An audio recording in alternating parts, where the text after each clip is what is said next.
Ini dia. Ini berapa? Okey, ini set nasi Arab ayam ni per pack dia RM39, 9 kupang. Unlimited boleh makan. Yang ini saja. Yang ini satu set dalam ni untuk 10 orang, 10 orang yang boleh makan. Wow. Okey, 10 orang. ni. Okey. Okey, kita bagi kata. Kita bagi dia 2 ekor ayam. Okey. Telur ni kita gaul dengan saffron.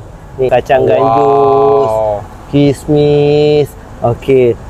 Kita tahu apa dah. Okey. Dengan salsa untuk 10 orang. Bagi dalca 1 mangkuk besar.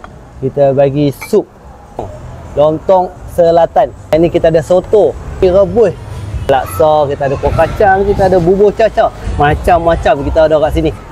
Yang ini set nasi Arab kambing yang ni RM29, 90 sen. Ini memang 5 orang.